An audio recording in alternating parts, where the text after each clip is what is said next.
Ja sam Vladimir Solar, liječnik, specijalista opće medicine. Rođen sam u Svetom Ivanu Žabnu, gdje sam pohađao i osnovnu školu. Gimnaziju sam pohađao u Bjelovaru, putujući svakodnevno iz Svetog Ivana Žabna u Bjelovar. Zatim sam upisao medicinski fakultet 1960. godine i 1965. diplomirao na medicinskom fakultetu u Zagrebu. Staž sam proveo u bolnici u Bjelovaru i 25. siječnja 1967. doputovao u Lipik, gdje sam primljen kao liječnik opće medicine nakon doktora Pančića, koji je prije mene radio i otišao u mirovinu. Od tada sam do 1971. kao liječnik opće prakse radio u ambulanti u Lipiku, a 1971. sam dobio specijalizaciju iz opće medicine, koju sam 1973. završio i položio ispit kao specijalista opće medicine na fakultetu u Zagrebu. Po povratku sa specijalizacije nastavio sam raditi u službi opće medicine, koju sam nastojao unaprijediti i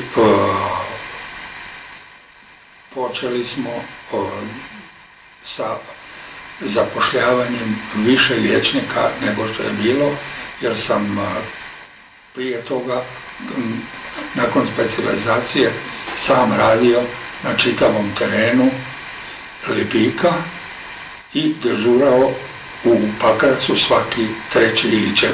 dan. U to vrijeme je u Pakracu radilo 3 liječnika opće medicine, u Lipiku sam bio ja, u Poljani i na Buču je bio po liječnik. U tom vremenu sam i 6 mjeseci bio ravnatelj opće bolnice u Pakracu, odnosno medicinskog centra Pakrac, kao vršioc dužnosti, i iza toga je, kad je raspisan natječaj, nisam se javljao, nego sam ostao raditi u Lipiku. Najprije smo u Lipiku dodali još jedan tim, zatim smo u Pakracu dodali jedan tim, a na kraju smo u Lipiku dodali, kad je počeo raditi hotel, još jedan tim, a ja sam prešao i radio u hotelu.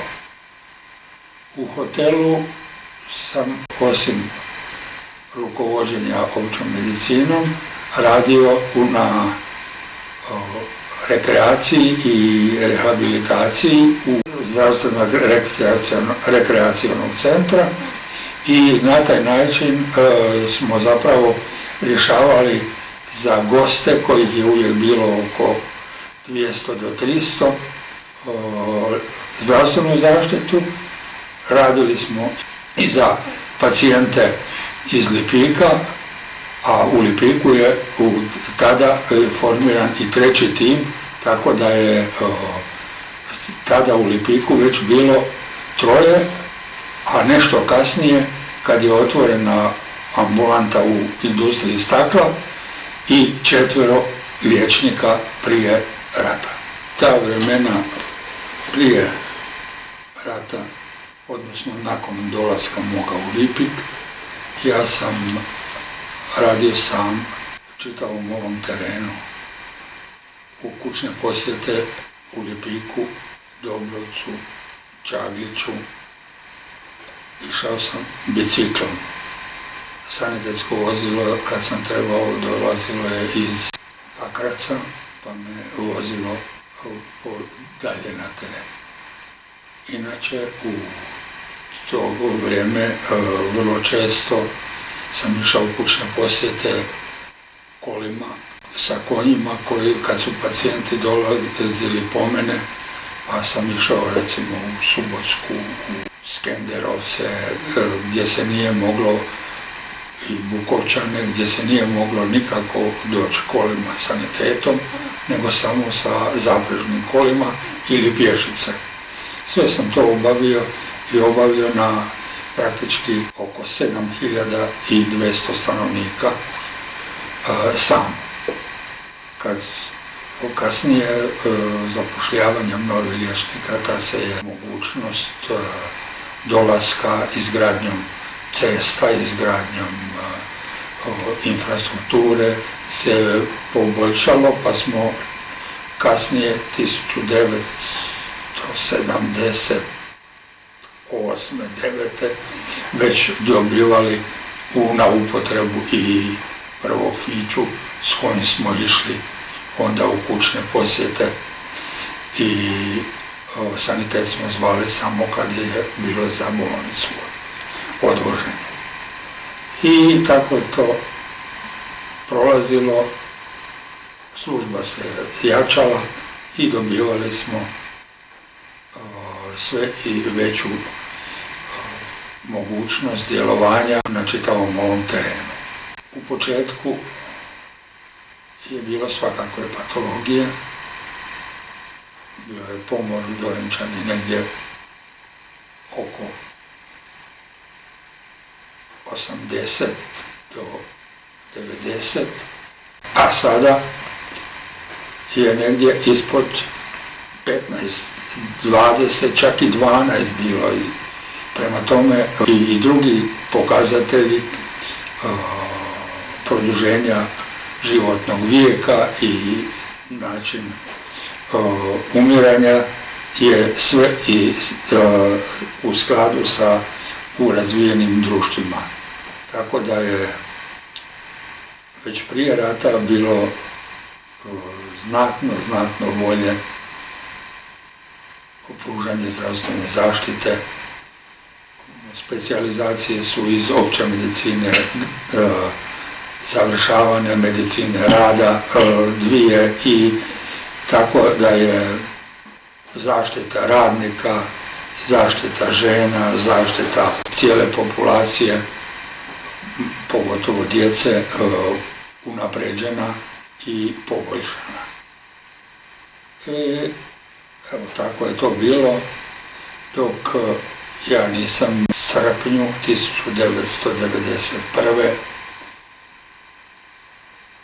primio dužnost vršioca dužnosti ravnatelja bolnice Pakrac, gdje smo organizirali službu i pripremili za vidljivo očekivani domovinski rat, jer su počela velika previranja u lokalnom stanovništvu srpske nacionalnosti. Ja sam u to vrijeme obnašao dužnost ravnatelja bolnice Pakrac, odnosno medicinskog centra Pakrac. Bio sam u to vrijeme član izvršnog vijeća općine Pakrac, bio sam predsjednik Crvenog križa općine Pakrac, organizacije, i bio sam član štaba civilne zaštite općine Pakrac. Ja sam u 19. kolovoza 1991. bio u ambulanti Lipik, kada mi je u 6 sati došao ranjeni pokojni Pečanić Vinko i metnuo sam ga u Fiću i odvezao na kirurgiju u Pakrac. Kad sam došao u bolnicu, Vinka smo odvezli na kiruršku obradu. On je ranjen u desnu ruku od šrapnela koja je pao kod dječjeg doma u Lipiku. Kad smo stavili njega na kirurgiju, ja sam krenuo prema Dugo, je to bio, nije bio Fićo. I u to vrijeme je išla radnica u Kasović na posao i nju je snajper pogodio upravo pred menom. I raznio joj kosti pod koljenice. I nju smo zbrinuli, ja sam otišao natrag u ambulantu u kiruršku i počeli su dolaziti ranjeni i povređeni. Ja sam ostao u kirurškoj ambulanti pružati pomoć dolazećim. Iz Okučana su nam vozili ranjene Srbe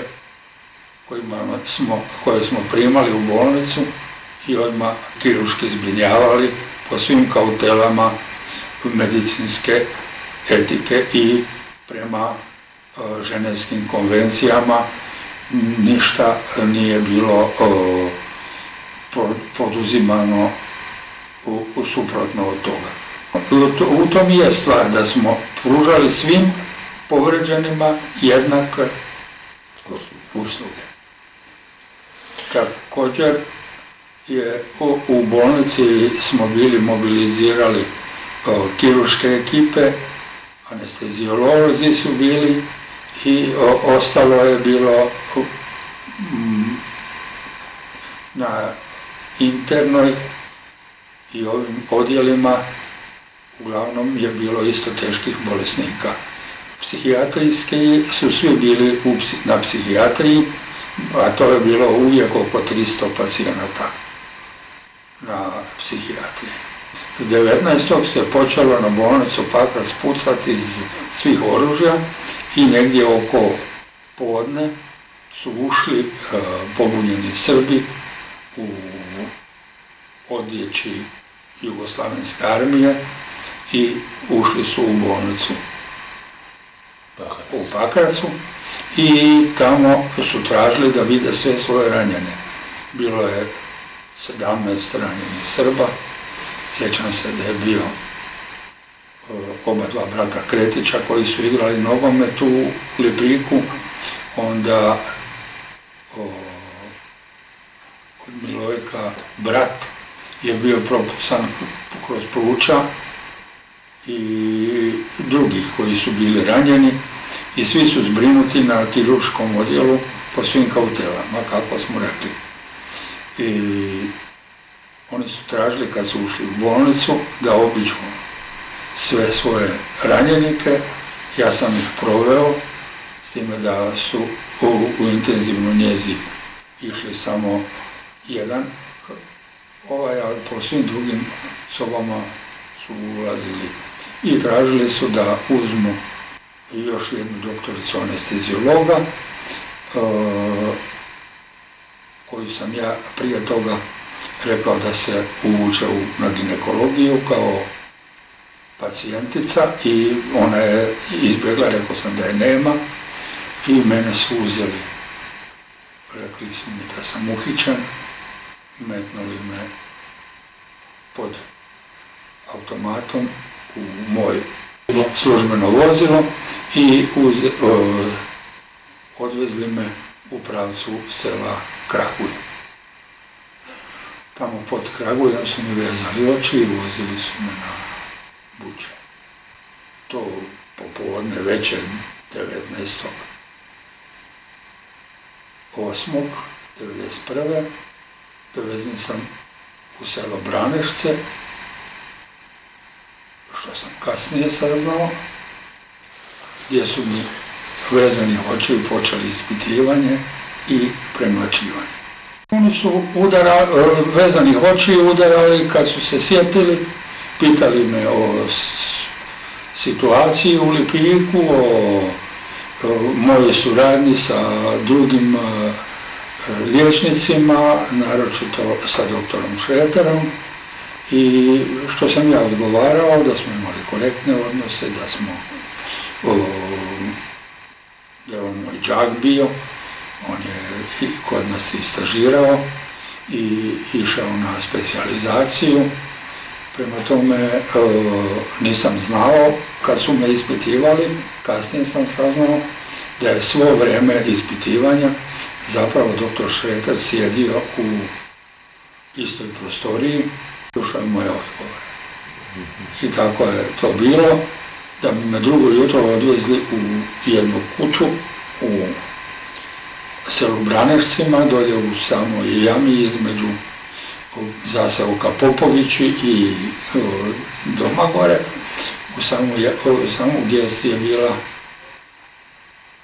nekad pacijentica Tarbuk, koju sam ja 2-3 mjeseca prije vezao na neurologiju, jer je bila šlagirana i ona je umrla i to sve prije rata je bilo. A njezinog sina također sam liječio, koji je imao tumor mozga i isto je neposredno prije toga preminuo.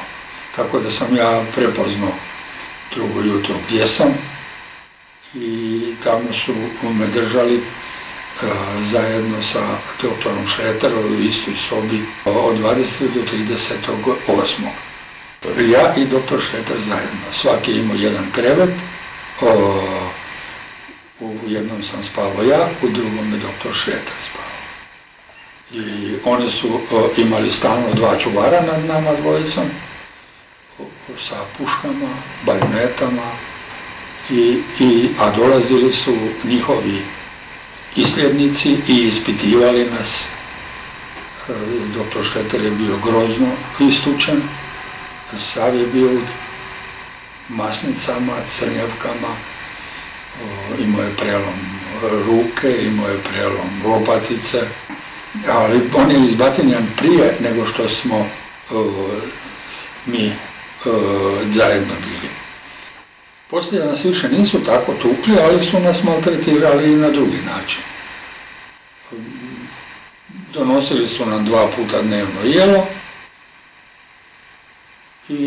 a doktor Šreter je počeo držati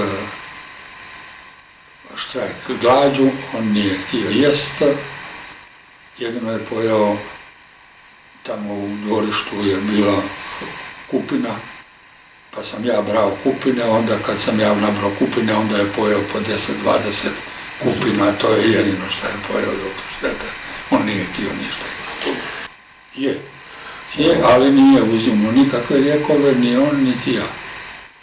Nisu nam davali, niti su tek nakon 5-6 dana kako je štrajkao glađu, su dolazili sestra i liječnica, jedna mene su odvezli u drugu sobu, da ne vidim, i postavljali infuziju doktoru Šreteru, tako da on dobije 2-3 dana infuziju, prije nego što su mene odveli iz Branešaca. Naime, ja sam negdje 28. na njihovu Gospojinu stupio u kontakt sa vlasnicima bašće i te kuće. To je bila kćerka od tog pokojnog što je bolovao od tumora mozga. Došla je brat Repeni list, pa sam ja rekao nek jave da sam ja tu i da sam živ. Međutim, kad su došli na smjenu straže, onda su me vezali na stoječki i držali me cijelu noć da stojim i drugo jutro su me pokupili i odvezli u Bučje, u podrum šumarije, gdje su me stavili u samicu u podrumu, gdje sam proveo 48 sati. Dobio takvu prehladu i upalu da nisam mogao više ni govoriti i ništa, i onda sam tražio da me odvezu liječniku, vezivnih očiju, odvezli su me u ambulantu na Bučju. Poslije sam čuo da me je gledao doktor Kosanović i da su svi, i moje medicinske sestre koje su radile u bolnici, u njihovoj bolnici u školi na Bučju.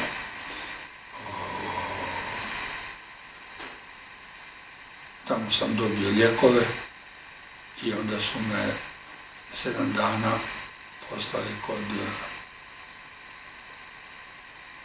u kućni pritvor kod Slavujevića, Save Svinjara, zvanog na Bučiju, gdje su me držali, kako su me dobro poznavali ti ljudi, bili su moji pacijenti vrlo često. Tamo su me stvarno držali dobro.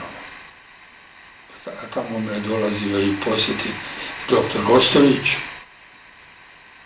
i drugi Srbi koji su bili na Bučju u formacijama njihovim. A ranije su bili ili moji pacijenti ili su se zvali mojim prijateljima. To je bio i Pavlica Vlado i onaj Bojević, policajac, još nešto malo i drugih. Da bi me nakon 7 dana prebacili u zatvor gdje su bili i drugi logoraši, ranije dovedeni, u staru općinu, odnosno veterinarsku stanicu u ovome. Tamo je bila i gospođa Osmak u jednoj prostoriji, ja u drugoj prostoriji i gore u općini su bili drugi zatvorenici, svi ovi koji su bili, evo, na 8. rujna smo već bili gore. 8. rujna, sjećam se ko danas, kad su došli iz Kusonja i rekli su da su pobili 20 ustaša u selu Kusonje. Da su ih to su se hvalili pred ovim policajcima koji su nas čuvali. To su bjelovarski dečki koji su kasnije, kad sam ja došao iz logora, onda sam ja to sve čuo. Ali ja sam zaključio šta sam čuo prije u tom dijelu. Eto.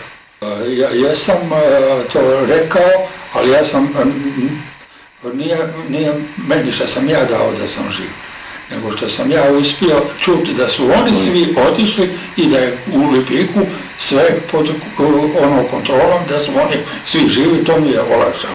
A gore je bilo zapravo na Bučiju grozno. Izživljavali su se nad nama, mlatili su i dalje, naročito kad su ušli u Lipik i dovezli ove starce iz Lipika, pa su dovezli i Oblaka i ovoga Štefu Martinovića i staroga Klajića i Franju i Antuna Blicu i Rukavinu željezničara i mnoge druge su dovezli gore i onda su formirali i u dve prostorije su bile ženske, a u ovoj velikoj prostoriji za pregled goveda smo nas 35-6 bili. Tamo je bilo pretučeno opet nekoliko ljudi. Jedan neki Josipović iz Omanovca je tučen, a bio je u deliriju, ništa nije znao pod miljem Bogom. Zatim Oblaka su izvezli u praktički komatoznom stanju, nikad se nije vratio natrag. Nekoliko ljudi je tamo imalo teških upala, pa sam ja napisao pismo, zahtjev i poslali su mi antibiotike za te ljude, da sam ja uspio na neki način spasiti koliko se je moglo u onim uvjetima u kojima smo bili. 2-3 ljudi koji su ipak na kraju završili u razmjeni i ostali živi, ali su brzo iza toga svejedno umrli. U to vrijeme su neki išli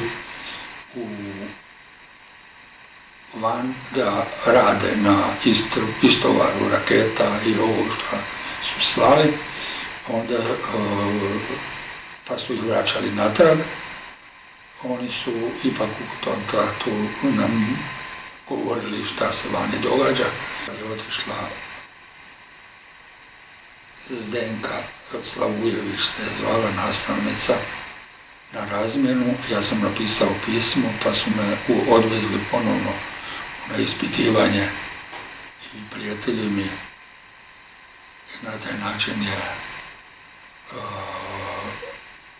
što sam pisao da moram napisati i na taj način sam ja javio preko Zdenke da sam živ. To je familija moja slava. Tako je to bilo. U to vrijeme je, kad sam ja išao na ispitivanje,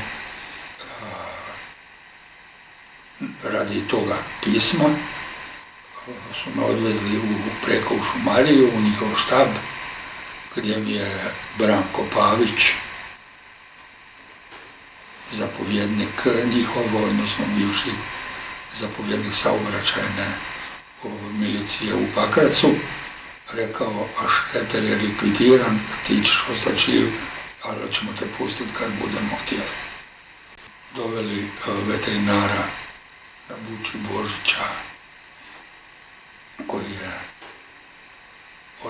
imao gore i ženu i dvoje djece, i on je bio u cijelo vrijeme sa mnom u zatvoru do negdje početka 11. mjeseca. Dolazili su po njega, on je odlazio na telenja, na intervencije i čak je i carske rezove krava radio. Odvozili bi ga i vratili natrag, pa je on malo donosio hrane, nešto više i tako, a meni je nije mogao doći do mene, ali je dolazio moj prijatelj, odnosno kćerin svekar, i nekad donio kruh ili komadić mesa, tako, i luka i toga, tako da smo to opet zajedničko dijelili u cijelo to vrijeme, jer je bila hrana jezivo loša. Ujutro je čaj bio sa šniticom kruha, namazanom užeglom masti ili namazanom nekakvom marmeladom, rijetko pašteta i rijetko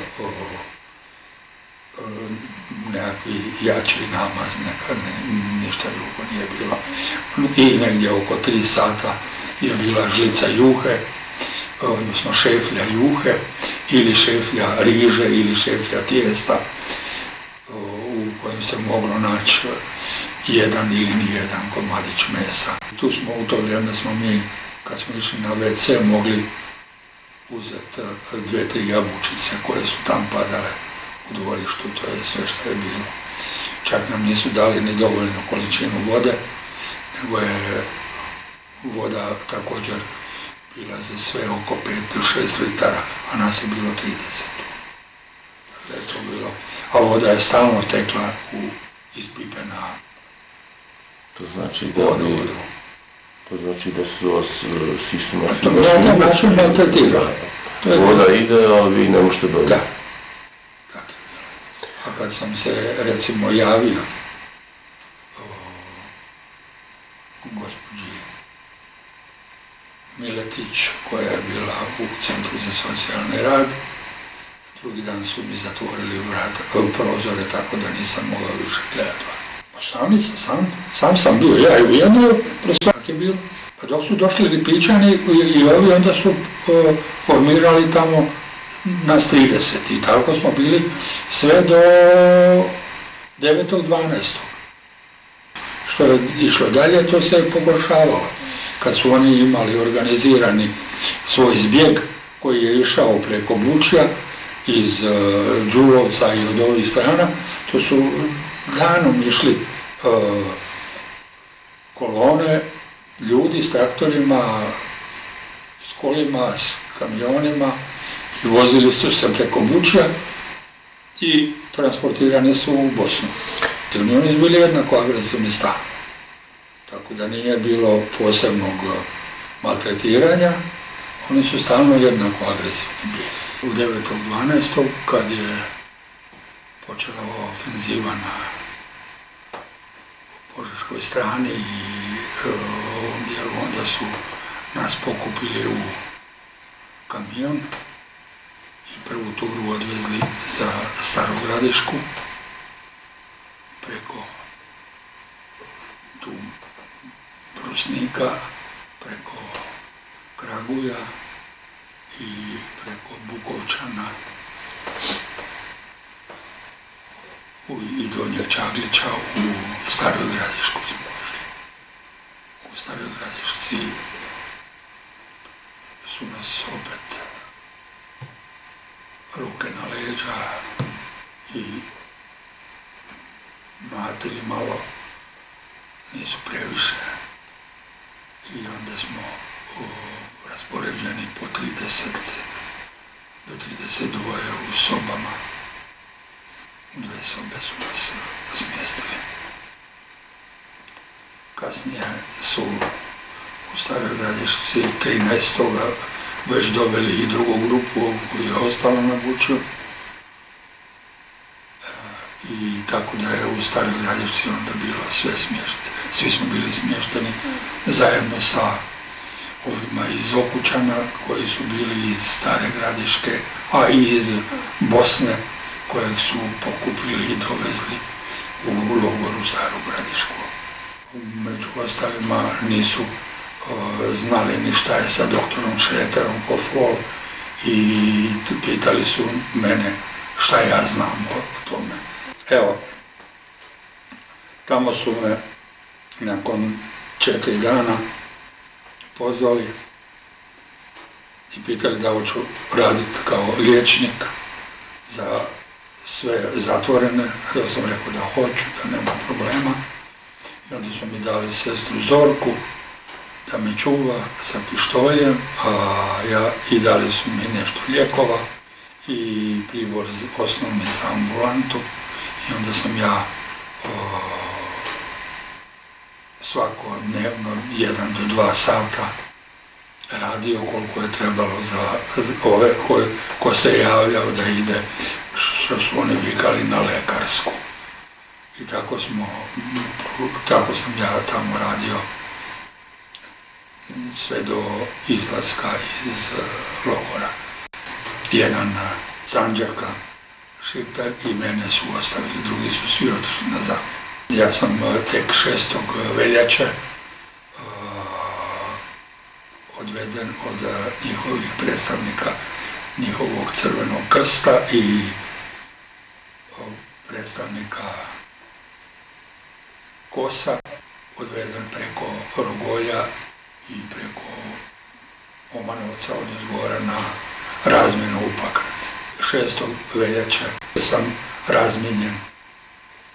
Tada sam i bio prvi puta nakon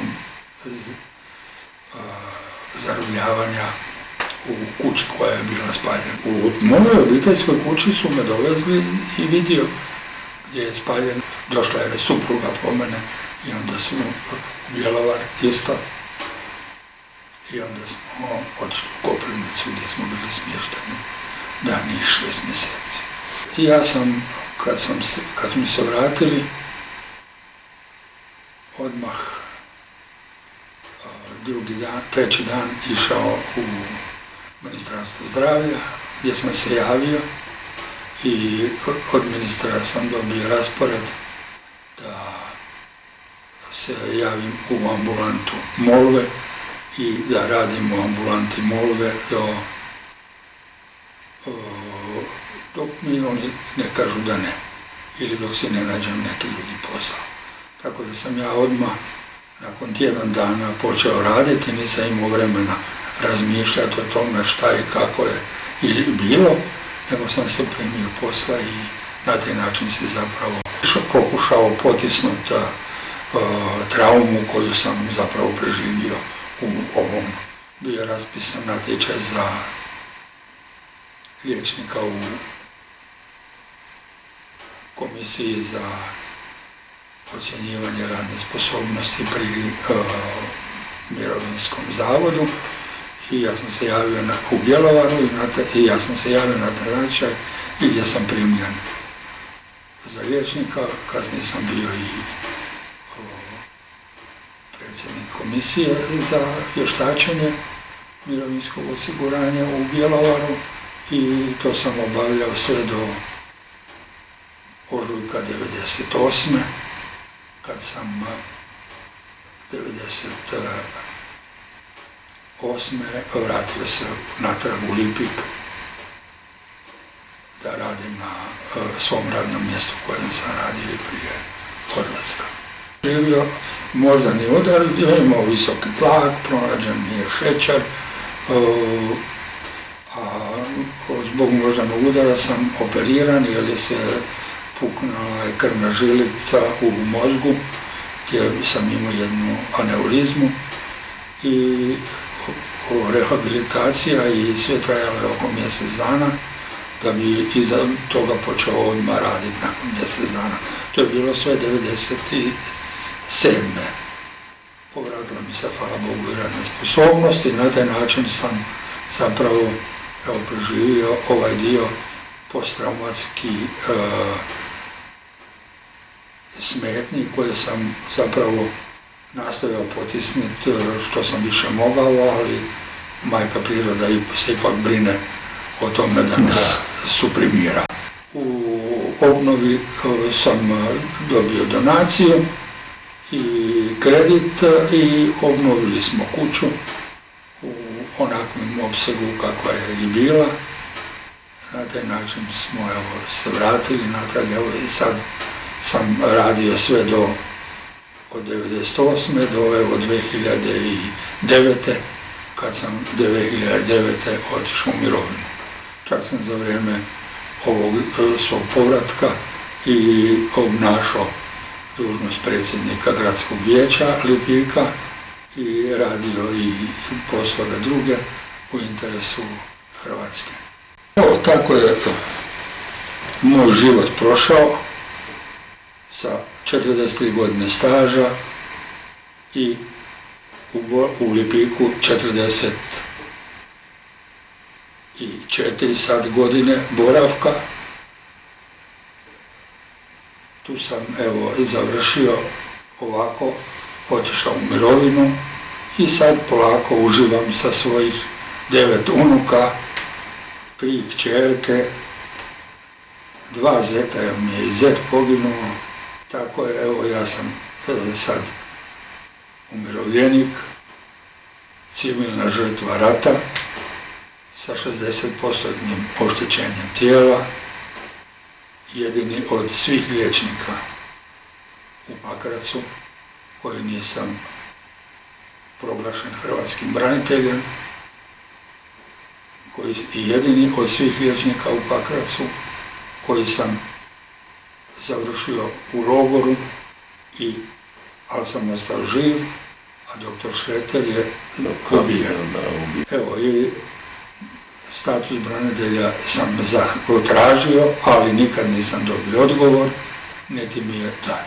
Ja mislim da sam svojim radom dokazao gdje sam, šta sam i šta sam bio i šta jesam i sad. Uvijek u borbi za boljitak naroda i za boljitak Hrvatske kao države.